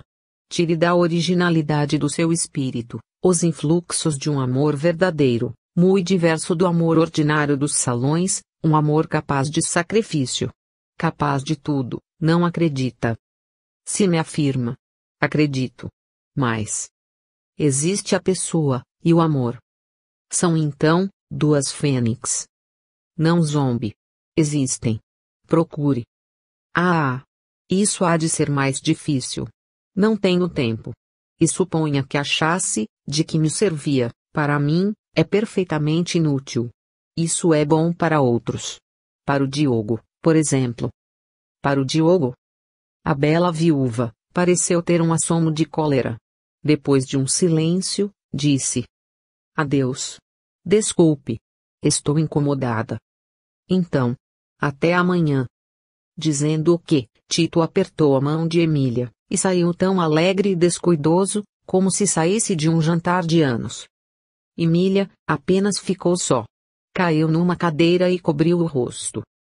Estava nessa posição havia 5 minutos, quando assomou à porta a figura do velho Diogo. O rumor que o velho fez entrando, despertou a viúva. Ainda que... É verdade. Minha senhora, disse Diogo aproximando-se. É verdade. Ainda que, por minha infelicidade. Não entendo. Não saí para casa. Um demônio oculto me impeliu para cometer um ato infame. Cometi-o, mas tirei dele um proveito, estou salvo. Sei que me não ama. Ouviu? Tudo. E percebi. Que percebeu, meu caro senhor? Percebi que a senhora ama o Tito. Ah! Retiro-me, portanto. Mas, não quero fazê-lo sem que ao menos fique sabendo de que saio com ciência, de que não sou amado. E que saio antes, de me mandarem embora. Emília ouviu as palavras de Diogo com a maior tranquilidade. Enquanto ele falava teve tempo de refletir no que devia dizer. Diogo estava já a fazer o seu último cumprimento, quando a viúva lhe dirigiu a palavra. Ouça-me, senhor Diogo. Ouviu bem, mas percebeu mal. Já que pretende ter sabido. Já sei, vem dizer que há um plano assentado, de zombar com aquele moço. Como sabe? Disse-me Dona Adelaide. É verdade. Não creio. Por quê? Havia lágrimas nas suas palavras. Ouvi-as com a dor na alma. Se soubesse como eu sofria. A bela viúva não pôde deixar de sorrir ao gesto cômico de Diogo. Depois, como ele parecesse mergulhado em meditação sombria, disse: Engana-se. Tanto que volto para a cidade. Deveras. Pois acredita que um homem como aquele possa inspirar qualquer sentimento sério? Nem por sombras. Estas palavras foram ditas no tom com que Emília costumava persuadir aquele eterno namorado. Isso e mais um sorriso, foi quanto bastou para acalmar o ânimo de Diogo. Daí a alguns minutos estava ele radiante. Olhe, e para desenganá-lo de uma vez vou escrever um bilhete ao Tito. Eu mesmo levarei, disse Diogo louco de contente. Pois, sim. Adeus, até amanhã. Tenha sonhos cor-de-rosa, e desculpe os meus maus modos. Até amanhã. O velho beijou graciosamente a mão de Emília e saiu. Capítulo 4. No dia seguinte, ao meio-dia, Diogo apresentou-se ao Tito. E depois de falar sobre diferentes coisas, tirou do bolso uma cartinha, que fingira ter esquecido até então, e a qual mostrava não dar grande apreço. Que bomba! Disse ele consigo, na ocasião em que Tito rasgou a sobrecarta. Eis o que dizia a carta. Dei-lhe o meu coração. Não quis aceitá-lo. Desprezou mesmo. A sua bota magoou-o demais, para que ele possa palpitar ainda. Está morto. Não o censuro, não se deve falar de luz aos cegos. A culpada fui eu. Supus que pudesse dar-lhe uma felicidade, recebendo outra. Enganei-me. Tem a glória de retirar-se com todas as honras de guerra. Eu, é que fico vencida. Paciência. Pode zombar de mim, não lhe contesto o direito que tem para isso. Entretanto, devo dizer-lhe que eu bem o conhecia, nunca lhe o disse, mas conhecia-o. Desde o dia em que o vi pela primeira vez em casa de Adelaide. Reconheci na sua pessoa o mesmo homem que um dia veio atirar-se aos meus pés. Era zombaria então, como hoje. Eu já devia conhecê-lo. Caro, pago o meu engano. Adeus. Adeus para sempre. Lendo esta carta, Tito olhava repetidas vezes para Diogo. Como é que o velho se prestara àquilo? Era autêntica, ou apócrifa a tal carta? Sobre não trazer assinatura. Tinha letra disfarçada. Seria uma arma de que o velho usara para descartar-se do rapaz, mas, se fosse assim, era preciso que ele soubesse do que se passara na véspera. Tito releu a carta muitas vezes. E, despedindo-se do velho, disse-lhe que a resposta iria depois. Diogo retirou-se esfregando as mãos de contente. É que a carta cuja leitura os leitores fizeram ao mesmo tempo que o nosso herói, não era que Emília lera a Diogo. Na minuta apresentada ao velho, a viúva declarava simplesmente que se retirava para a corte. E acrescentava que entre as recordações que levava de Petrópolis, figurava Tito. Pela figura que ela havia representado diante dele. Mas, essa minuta, por uma destreza puramente feminina, não foi a que Emília mandou a Tito. Como viram os leitores. A carta de Emília, respondeu Tito nos seguintes termos. Minha senhora. Li e reli a sua carta, e não lhe ocultarei o sentimento de pesar que ela me inspirou. Realmente, minha senhora. É esse o estado do seu coração? Está assim, tão perdido por mim? Diz Vossa Excelência que eu com a minha bota machuquei o seu coração. Penaliza-me o fato, sem que eu entretanto confirme. Não me lembra até hoje, que tivesse feito estrago algum desta natureza. Mas, enfim, Vossa Excelência o diz. E eu devo crê-lo. Lendo esta carta, Vossa Excelência dirá consigo, que eu sou o mais audaz cavalheiro que ainda pisou a terra de Santa Cruz. Será um engano de observação.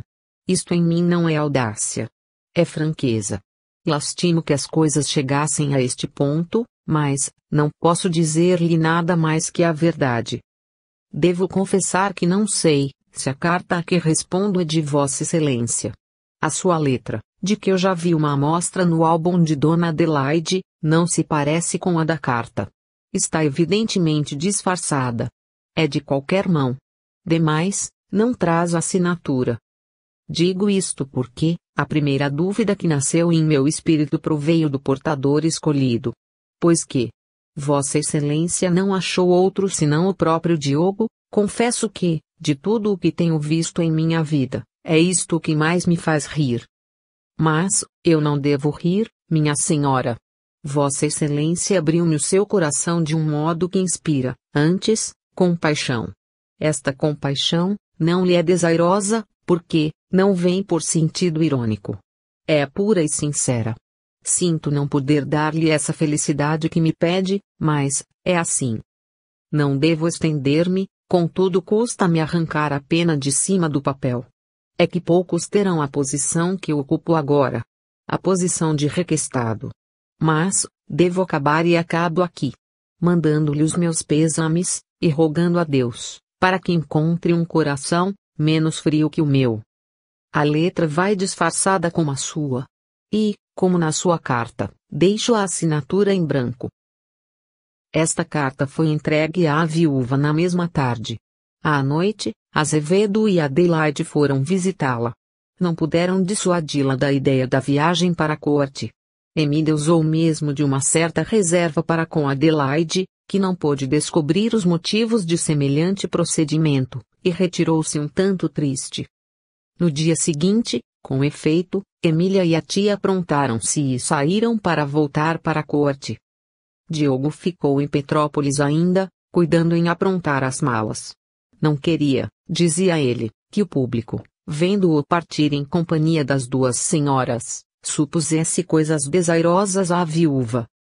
Todos estes passos admiravam Adelaide, que, como disse, via na insistência de Emília, e nos seus modos reservados, um segredo que não compreendia. Quereria ela por aquele meio de viagem atrair Tito? Nesse caso era cálculo errado, visto que o rapaz, naquele dia como nos outros, acordou tarde.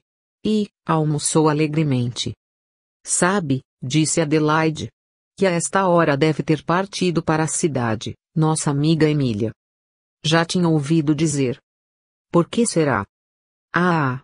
Isso é que eu não sei. Altos segredos do espírito de mulher. Por que sopra hoje a brisa deste lado e não daquele? Interessa-me tanto saber uma coisa, como outra. No fim do almoço Tito, como quase sempre, retirou-se para ler durante 2 horas. Adelaide ia dar algumas ordens, quando viu com pasmo, entrar-lhe em casa a viúva, acompanhada de um criado. Ah! Não partiste, disse Adelaide correndo a abraçá-la. Não me vês aqui. O criado saiu a um sinal de Emília. Mas, que há? Perguntou a mulher de Azevedo, vendo os modos estranhos da viúva. Que há, disse esta. Há o que não prevíamos. És quase minha irmã. Posso falar francamente. Ninguém nos ouve? Ernesto está fora, e o Tito lá em cima. Mas que ar é esse? Adelaide, disse Emília com os olhos rasos de lágrimas. Eu amo. Que me dizes? Isto mesmo. Amo doidamente, perdidamente. Completamente. Procurei até agora vencer esta paixão, mas não pude. E quando, por vãos preconceitos, tratava de ocultar-lhe o estado do meu coração, não pude. As palavras saíram-me dos lábios insensivelmente. Mas, como se deu isto? Eu sei.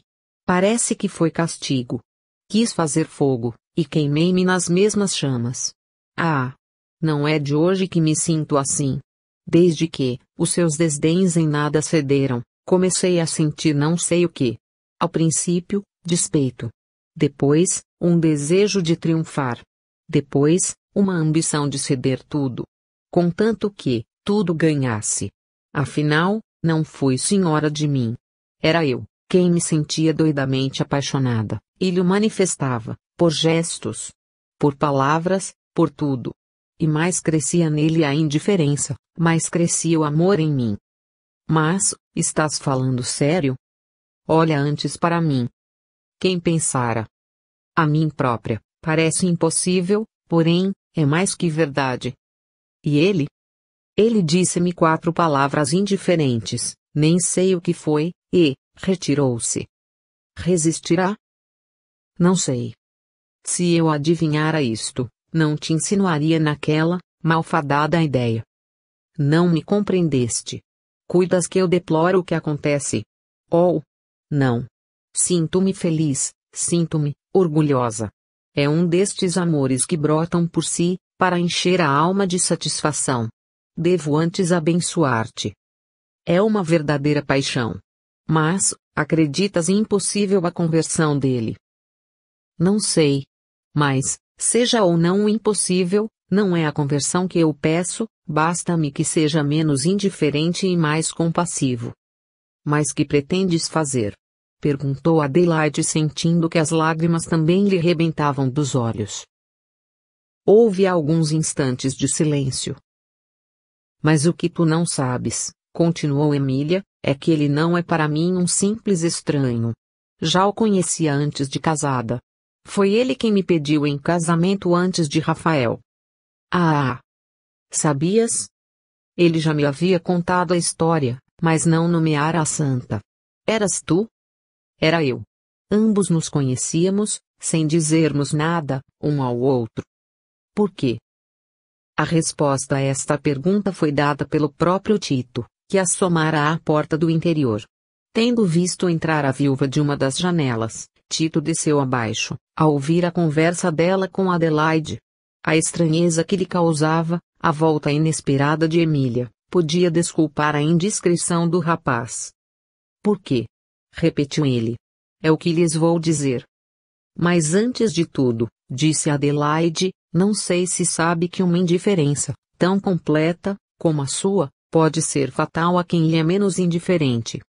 Refere-se à sua amiga? Perguntou Tito. Eu corto tudo com uma palavra.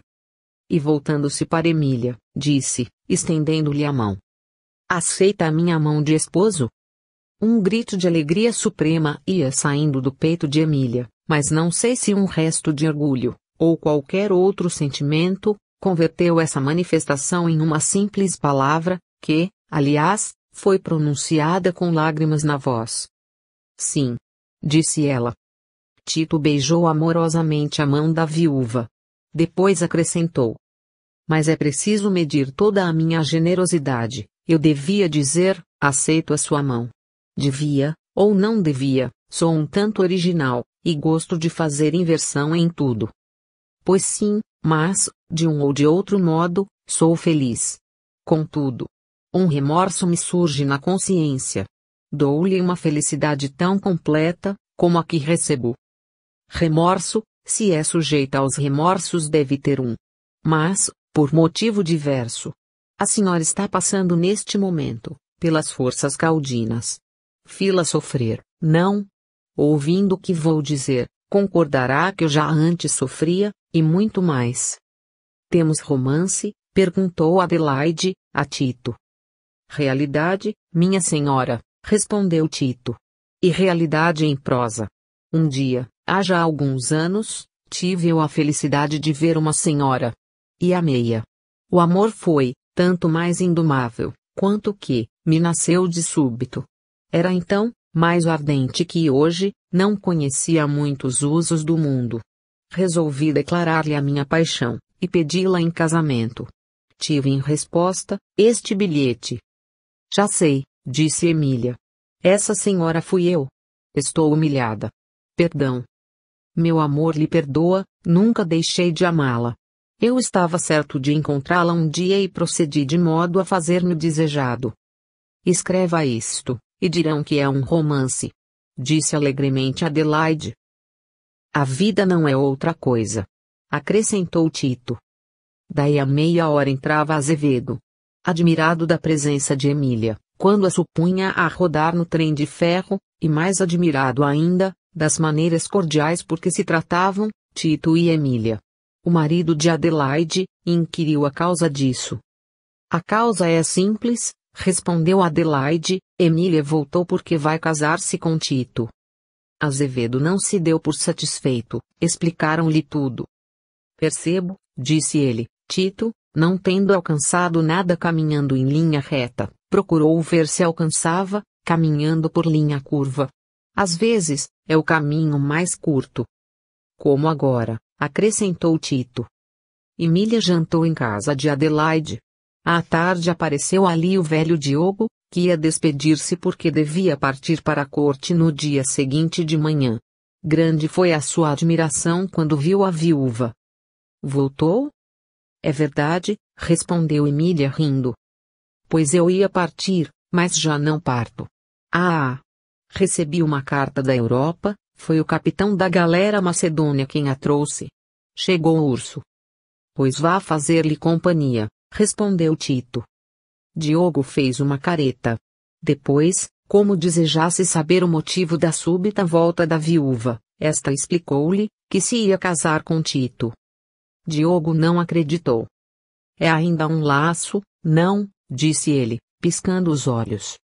E não só não acreditou então, como não acreditou daí em diante, apesar de tudo. Daí a alguns dias partiram todos para a corte. Diogo ainda não convencia de nada. Mas, quando entrando um dia em casa de Emília viu a festa do noivado, o pobre velho não pôde negar a realidade e sofreu um forte abalo. Todavia, teve ainda coração para assistir às festas do noivado. Azevedo e a mulher serviram de testemunhas. É preciso confessar. Escrevia 2 meses depois o feliz noivo, ao esposo de Adelaide, é preciso confessar que eu entrei num jogo arriscado. Podia perder. Felizmente, ganhei. Fim. Inscreva-se no canal Histórias da Vó Manuela e receba notificações sobre as novas histórias.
Inscreva-se no canal Histórias da Vó Manuela e receba notificações sobre as novas